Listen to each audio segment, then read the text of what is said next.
Oh, yes, he's so long. He is. Look at that. Look at that. Oh, look, he's There cup, you go. Now cupping you've his, got him. cupping Now his you've thing got there. him. Now you've got him. Oh, so sweet.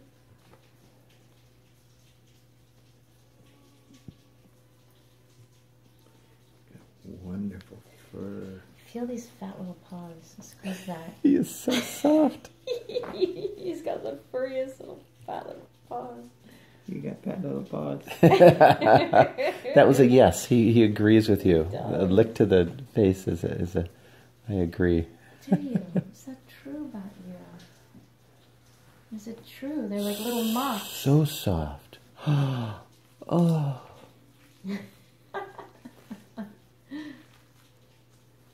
Dad, I think that animals are quite comfortable with you.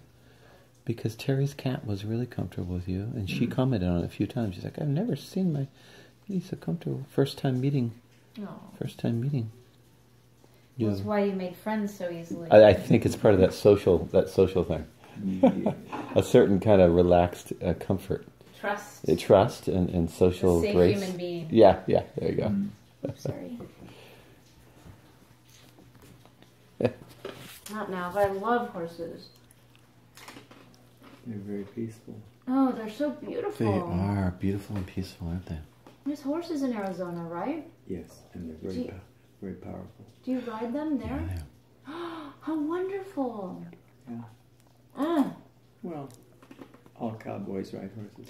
I swear, I've never heard him say anything like that. That is, I mean, Arizona, to be sure, it has cowboys. So that's a little comment about Arizona culture.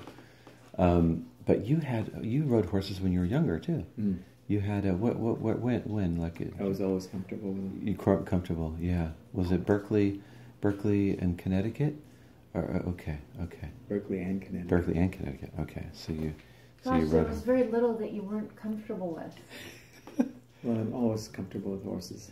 And animals too. And people. Yeah. It turns out all covers it. living things, right? Like dogs, cats, people, and you do have a certain kind of comfort with living creatures. I think you tune into them. I think. Yeah. I'm one of them. You are. There you go. You're one of them. Yes, you are one of them. That's about as complicated as it needs to be. Exactly. Right? Exactly. Yeah. I'm one of them.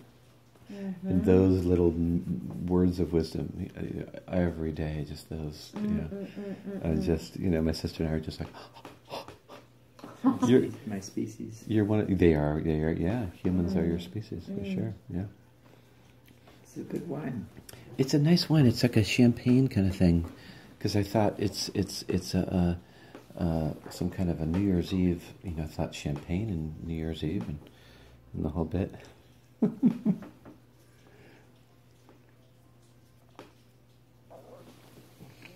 Cheers to horses and to dogs and cats and human beings, actually.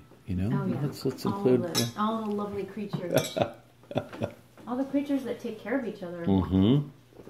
They do. We do kind of take care of each other. Horses and dogs, especially, have kind of co-evolved in some way. Dogs more so, but horses have a very special relationship with people.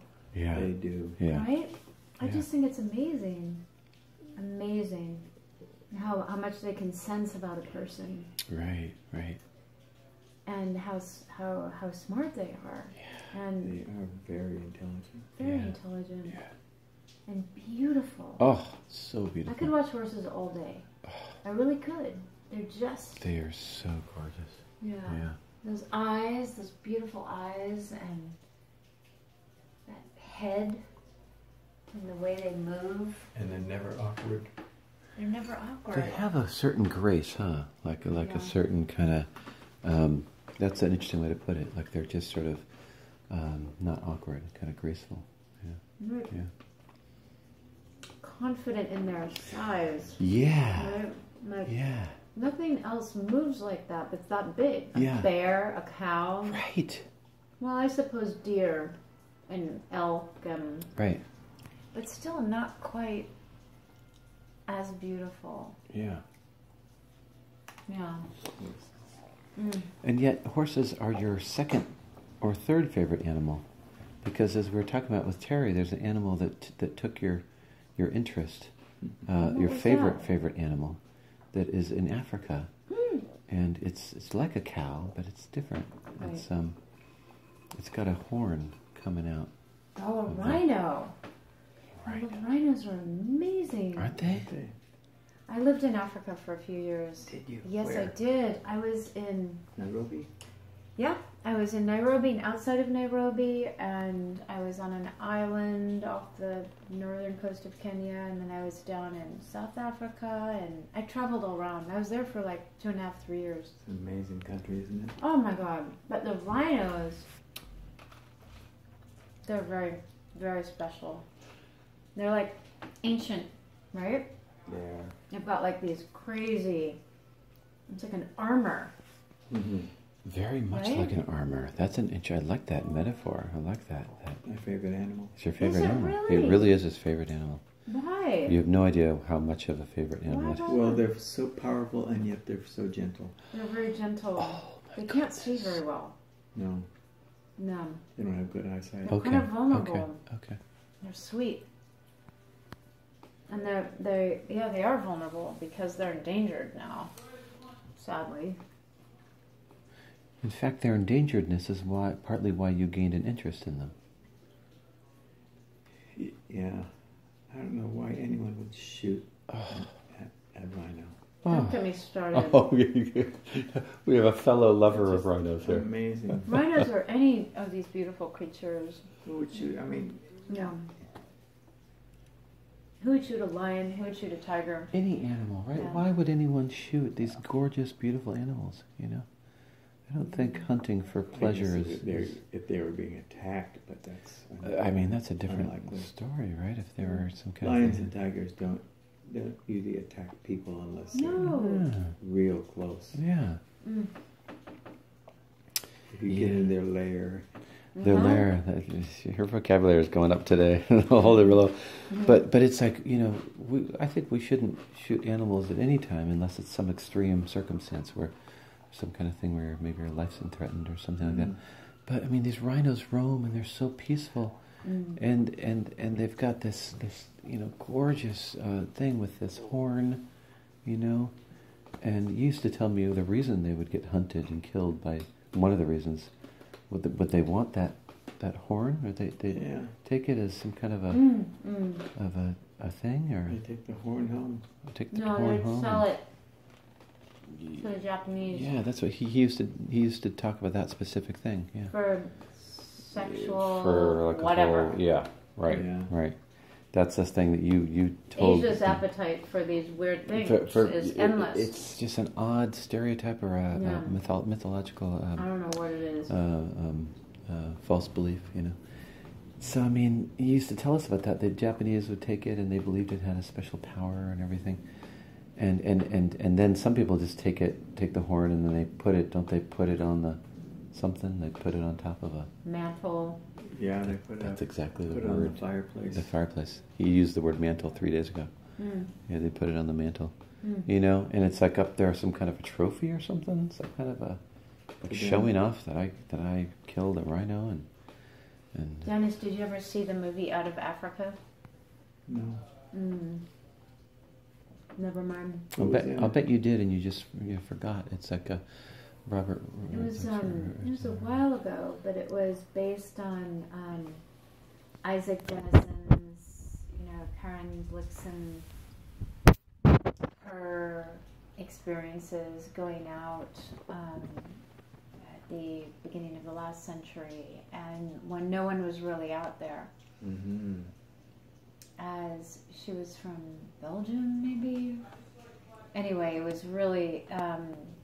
It's a beautiful story. The book was beautiful, but it was about her falling in love with the animals and the wildlife, and her learning the lessons of Africa. And she ends up leaving because she gets syphilis, and but it's incredible because in the end she talks about the colors and the smells of Africa, and if I know a song of Africa. I hope Africa knows a song of me. I love it. Yeah, it's so beautiful. I mean, I felt that way when I was there. I was so grateful to that continent for what it showed me, my scale. And in this most beautiful way, how I fit in. Just like you say, it's like I'm part of it. And it was the most fulfilling, I don't need to be anything more. I'm just here. I'm part of this spectrum of life, it manifests in a rhino and a spider, and everything in between. And it was, the human story is so small in Africa. That's the other thing. It's just like a sliver. Yeah. And you just feel this other story of the earth and of ancient man and of animals and when you think it that seems like good perspective. You think that Homo sapiens came from Africa, and yet they devote most of their story to the nature and the animals, and just a little bit to the human part. Wow. There's a humility in that, right? Like they kind of gave birth to humans, but they include the animals and the nature in their story. There was you've never I think been to Africa, but you had a friend Wenzel or someone in Germany that had a private plane, and he would fly down every 2 or 3 months because Africa's not far from Europe, and he would go down and do his Africa safari thing and whatnot. Wow. And so it was an interesting thing to hear his stories of going down to Africa. Wenzel or Wenzel, and I actually may have gotten the name mixing up 2 or 3 friends. It's one of his 5 or 6 best friends. But I know you've seen lots of movies of Africa, like whatever. Who was in out of Africa? Robert Redford and Meryl Streep. And Meryl Streep. And you loved your actors. You loved all your actor folks, and some of them would capture Africa. And they did capture it, didn't they? Really, you felt like you'd kind of feel like you were there, Yeah. And whatnot. Africa. Yeah. It's a beautiful word. Oh, Africa. Oh. It really is beautiful. And we did, there's these gene tests that you can do now where you can get I swabbed the inside of my mouth, put it into a little beaker thingy, send it off to National Geographic, and they send me back my genetic history. Wow. Back to 60,000 years ago. That's amazing. It was incredible. Wow. And it's like, I was part of the group, the first wave. We all came from Africa. Yeah. We all came from Africa. That's right. We all came from Africa. And all of those who left Africa have some Neanderthal in us, which is fascinating. Wow. From 1 to 5% Neanderthal. Yes. But I was one of in the first group to leave Africa and to go north, into the Middle East, and then to go into Northern Europe. I mean, we're all so connected and so mixed, and some went east, some went west, some went north. And it's beautiful. I mean, the project is about showing how we're all connected. And, black and white and yellow and red, all this differentiation doesn't really mean much. It's just what we did with our environment. These are environmental adaptations. They're not about superior races. And, but incredible to think about that scope, right? Yeah. You used to say to me, we're all human. The 6 billion people, 6 billion of us, we're all human. And we're all related. And we're all related, exactly what Tucker was just saying, that we go back to that common ancestor or ancestors. Yeah. And we forget that sometimes, don't we? We sometimes like fight each other when We forget it all the time. when we're all connected. Yeah. I mean, that's the sad thing now. We forget it all the time. Sorry about this noise. Oh, that's okay. I'm gonna turn this off. That is probably going to overflow, and I apologize because I did not. Well, we'll try to get the art. Don't worry about it. No worries. It really bubbled up quick. It does. I remember when my sister announced that she was a lesbian, and what's she, your sister's name? my sister's name is Terry. Terry. Oh yeah, right. You've been mentioning her. And she was raised in Berkeley, so she had a fair amount of confidence that she'd be accepted, and certainly that my mom would. But she wasn't.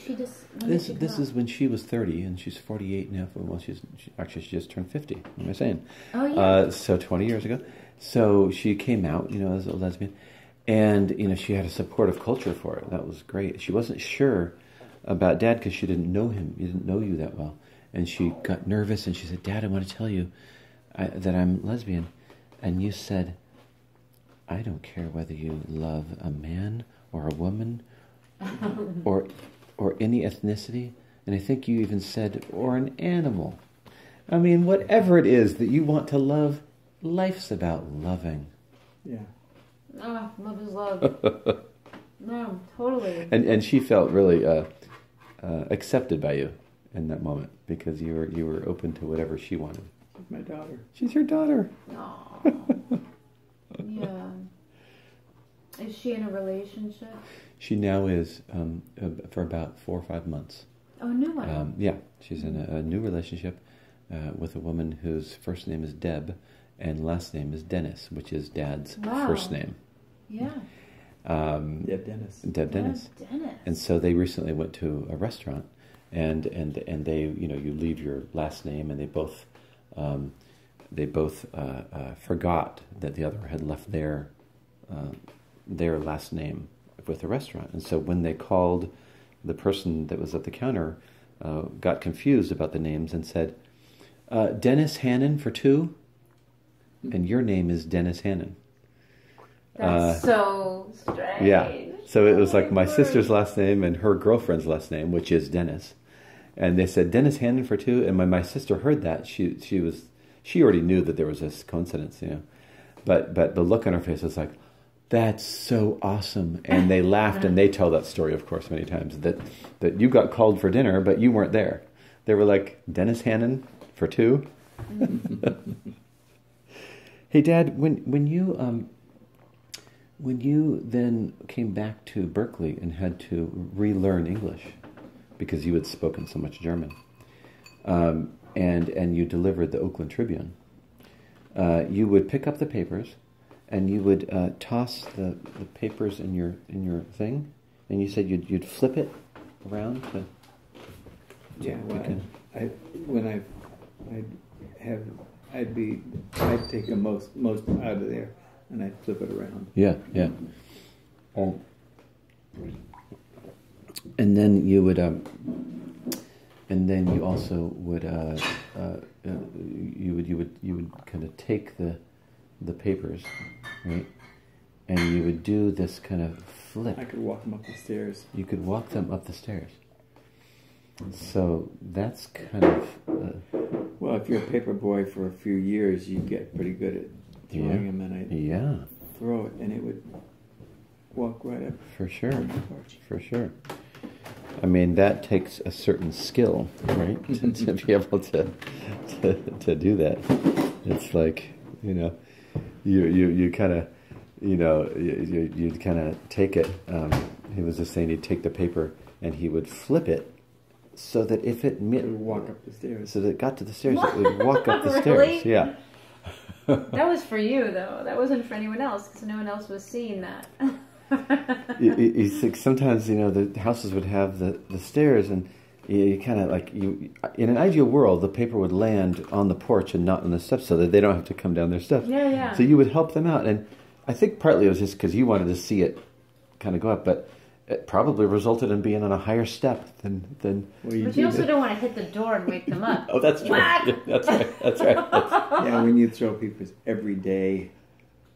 You get pretty good at it. Well, you get skill. You get a definite skill. And the Sunday papers were so heavy. Weren't they like? Yeah. How big were they? Were they like? 1956 Sunday papers. Yeah, a different thing They altogether. were huge. I mean, I'd have to do 2 or 3 trips. yeah. Paper boy.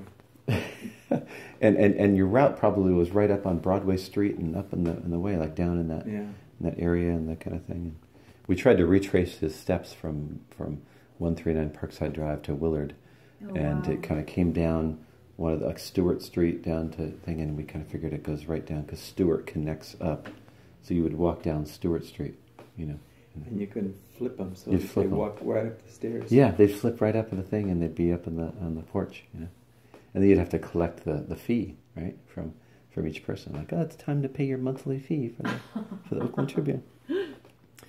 Now, I have a question. yes, I imagine people were falling in love with you all the time. When did you first fall in love? When I was 12. Really? In Germany or in what? In Germany. In Germany? Switzerland, Switzerland. Or in Switzerland? Yeah. Well, I was in Germany and then Switzerland. Yeah. Wow. Yeah. What was her name? The girl? Yeah. Might be Tess. She was a Gretchen. Gretchen. Gretchen. Could have been a Wow. boy. I'm sorry. I didn't mean to assume it was a girl. he's hopelessly straight, that we like to say. Unlike Terry, she's hopelessly straight. Gretchen. And was she receptive to your... Yeah, we got along very well. Oh, sweet.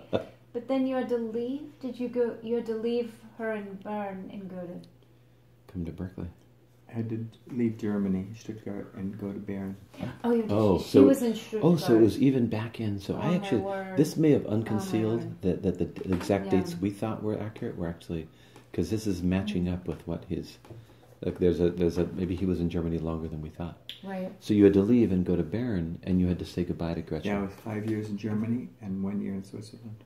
And you had to So say you wrote goodbye. letters. Did you visit each other at all? No, you couldn't visit when you were in Switzerland. No. Impossible. A little bit tough. So you were together for a few months, maybe, before you left? A couple of years in Germany. You were together for a couple of years? And then we were in Switzerland for a year. Yeah. But we with lived in a Gretchen. castle. But with Gretchen, how much time did you have with Gretchen? Oh, 2 years. The And then last we 2 years of moved- Germany, he had a Whoa. Then little we moved to girlfriend. Switzerland and we lived in a castle Yeah. in Bern, outside of Bern. Outside of Bern. And then when you came to Berkeley, you were comfortable with girlfriends. Not really, because they were Americans. I was used to Germans. You were used to the German girls, and then it was tough because you're in with these English speakers, and you had to adjust to the English-speaking girls. But I got used to it. You got used to it. Mm. That makes sense. Did you fall in love easily? Too easily. But I was a Sea Scout. So we'd go into town. 4 or 5 of us would go into town. And I'd always flirt. Because I wanted to show the other guys that I was a flirt. And so I was. I love And it. sometimes I'd walk up to a girl I didn't even know and I'd start talking to her. Why not?